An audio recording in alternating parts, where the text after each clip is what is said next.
आज मैं अपनी और आप सबकी पसंदीदा रेसिपी लेकर आई हूँ जिसको खाने से भूख तो मिटती ही है मगर मीठा खाने की क्रेविंग्स का इलाज भी हो जाता है। आज हम बनाएंगे गुड़ वाले चावल जिसके लिए मैंने 1 केजी बासमती राइस ले लिए हैं। सबसे पहले हम इनको अच्छे तरीके से धोएंगे 3 से 4 मरतबा खुले पानी के साथ, जब तक कि इनका जो सफ़ेद सा क्लाउडी सा पानी निकलता है वो निकलना बंद ना हो जाए। ये double steam long grain rice है, इसको 25 से 30 मिनट पहले ही भिगो के रखना पड़ता है। अगर आप सेला राइस का इस्तेमाल कर रहे हैं तो फिर आप सेला राइस को 2 से ढाई घंटे पहले भिगो के रखेंगे। और यहाँ पर मैंने चावलों को अच्छे तरीके से धोने के बाद आधे घंटे के लिए भिगो के रख दिया था। अब आधे घंटे का टाइम पूरा हो चुका है। अब इन चावलों को उबाल लेंगे। चावलों को उबालने के लिए मैंने खुली सी कढ़ाई में ढेर सारा पानी चूल्हे पे चढ़ाया हुआ है। पानी में बॉयल आ गया है तो मैं इसमें शामिल करूंगी 1 दालचीनी का टुकड़ा, 2 बादियान के फूल हैं और 2 तेज़पात हैं। इन खड़े मसालों को डालने से चावलों के अंदर बड़ी ही ज़बरदस्त और बेहतरीन सी खुशबू आ जाती है। ख्याल रहे कि इस पानी में नमक वगैरह नहीं डालना, ठीक है जी। अब हम इस पानी में शामिल कर देंगे चावल जो हमने भिगो के रखे थे। चावलों का पानी निकाल लें, खाली चावलों को ही यहाँ पर ऐड करना है। इस स्टेज पर मैं आप लोगों के साथ बहुत सारी useful tips and tricks share करना चाहूँगी। आपने बासमती चावल लिया है या फिर सेला राइस लिया है गुड़ वाले चावल बनाने के लिए, तो आपने इस स्टेज पर चावलों को 100% तक बॉईल करना है। चावलों में 1 कनी या 2 कनी नहीं छोड़नी। इसकी वजह ये है कि जब हम चावल को मीठे के अंदर डालते हैं, चाहे आप जर्दा बनाएं चीनी के अंदर या फिर आप गुड़ वाले चावल बनाएं गुड़ के अंदर, तो उबले हुए चावलों को चीनी या फिर गुड़ के शीरे के अंदर जब आप डालेंगे ना तो उबला हुआ जो चावल है वो बिल्कुल अकड़ जाएगा। इसीलिए आपने चावलों को 100% तक बॉईल करना है। अगर 100% तक बॉईल ना किया, कोई कसर रह गई, तो खाते वक्त चावल जो है वो हमें कच्चा महसूस होगा। ठीक है जी, इस बात का ख्याल रखिएगा। अब यहाँ पर चावलों को उबालने के दौरान ही मैंने 1 से 2 टेबलस्पून के बराबर कुकिंग ऑयल शामिल कर दिया है ताकि चावल खिला खिला रहे, आपस में जुड़े नहीं। यहाँ पर चावलों को उबलते हुए 8 से 9 मिनट हो चुके हैं और चावल जो है वो ऑलमोस्ट नरम हो चुका है। तो सबसे पहले हम चावल को चेक कर लेंगे कि चावल की क्या पोजीशन है। तो चम्मच के ऊपर चावल उठाएंगे और चेक करेंगे। ये देखें जी कितना खिला खिला है माशाल्लाह से।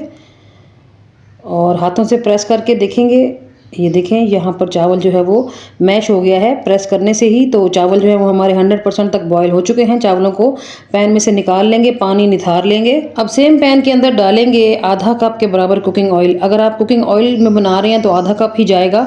अगर आप घी में बनाएंगे तो फिर घी थोड़ा सा ज़्यादा जा सकता है।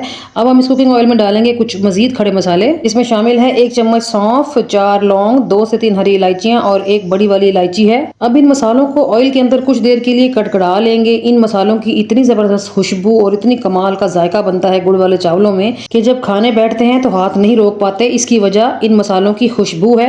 अच्छा जी, इन मसालों की बेहतरीन सी खुशबू आने पर हम इसमें शामिल कर देंगे गुड़। तो यहाँ पर मैंने 1 केजी गुड़ लिया है। जितने चावल लिए हैं उतना ही गुड़ लिया है और ये देसी गुड़ है। इसको मैंने थोड़ा सा तोड़ लिया है ताकि जल्दी से इसका शीरा बन जाए। और शीरा बनाने के लिए मैंने इसमें 1 छोटा कप पानी का ऐड किया है। आप पानी की जगह यहाँ पर दूध भी शामिल कर सकते हैं, आपकी मर्जी है। तो मीडियम सी फ्लेम रखें और इस गुड़ को पिघला लें। हमने इस गुड़ की चाशनी या कोई 1 तार या 2 तार वाली चाशनी नहीं बनानी, हमने जस्ट गुड़ को पानी में पिघलाना है। फ्लेम को हाई की तरफ नहीं लेके जाना वरना गुड़ जल जाएगा, कलर भी ख़राब हो जाएगा। तो मीडियम सी फ्लेम पे हमने यहाँ पर गुड़ को पिघला लिया है और इस स्टेज पर हम इसमें शामिल कर देंगे चावल जो हमने बॉईल करके रखे हैं। बिस्मिल्लाहिर्रहमानिर्रहीम। ये देखें जी कितना खिला खिला और इतना लंबा चावल है माशाल्लाह से। चाशनी में शामिल करने के बाद हल्के हाथों से आपने इसकी मिक्सिंग करनी है। सारे चावलों को शीरे के अंदर अच्छे तरीके से मिक्स करने के बाद भी आपको फील होगा कि शीरा इसमें काफ़ी ज़्यादा है, तो इसमें परेशान होने वाली कोई बात नहीं है। आप इस टाइम पे फ्लेम को हाई कर लें और जो शीरा है वो आपने चावलों के अंदर ही खुश्क कर लेना है। इस काम में 2 से 3 मिनट ही लगेंगे आपको। गुड़ वाले चावल बनाने की ये मैं आप लोगों से ओरिजिनल रेसिपी शेयर कर रही हूँ। अगर आप इस तरीके से गुड़ वाले चावल बनाएंगे ना तो आपके गुड़ वाले चावल बहुत ही लजीज बनेंगे। दूसरा चावल जुड़े हुए नहीं होंगे, बिल्कुल खड़ा खड़ा और निखरा निखरा चावल होगा। मैं अक्सर YouTube पे वीडियोस देख रही होती हूँ जो गुड़ वाले चावलों को इतना कॉम्प्लिकेट करके बताते हैं कि देखने वाले के दिमाग के ऊपर से ही गुजर जाती है रेसिपी।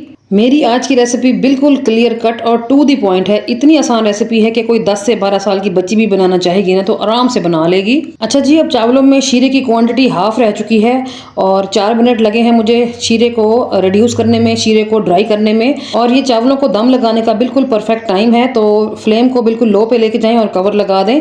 पहले 7 से 8 मिनट के लिए फ्लेम को ऑन रहने दें और फिर 10 मिनट के लिए बिल्कुल बंद कर दें।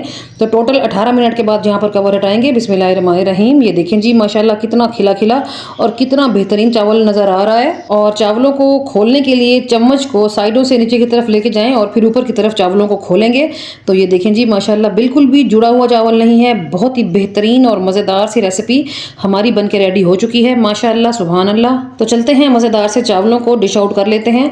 अच्छा जी, मेरे पास नारियल या फिर कोई और ज़्यादा ड्राई फ्रूट्स अवेलेबल नहीं थे तो मैंने इसमें ऐड नहीं किए। अगर आप ऐड करना चाहें तो बिल्कुल कर सकते हैं, ये आपकी अपनी मर्जी पे डिपेंड करता है। तो मेरे पास कुछ बादाम के दाने पड़े थे तो मैंने वही इसमें शामिल किए थे।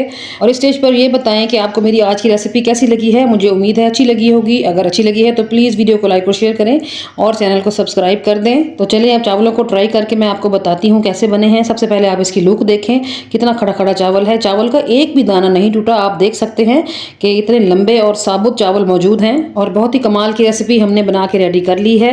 अल्लाह का लाख लाख शुक्र अदा करते हैं कि वो हमें अपनी शानदार नेमतों से नवाजता है। तो आप भी मेरी इस रेसिपी को एक बार ज़रूर ट्राई करें। जब भी ट्राई करें तो फीडबैक देना नहीं भूलें। तो चलती हूँ आज के लिए इतना ही। कल फिर मुलाकात होगी किसी और अमेजिंग और मज़ेदार सी रेसिपी के साथ। तब तक अपना और अपने प्यारों का रखें ढेर सारा ख्याल, मुझे रखें दुआओं में याद। ओके जी, अल्लाह हाफिज़, थैंक्स फॉर वॉचिंग।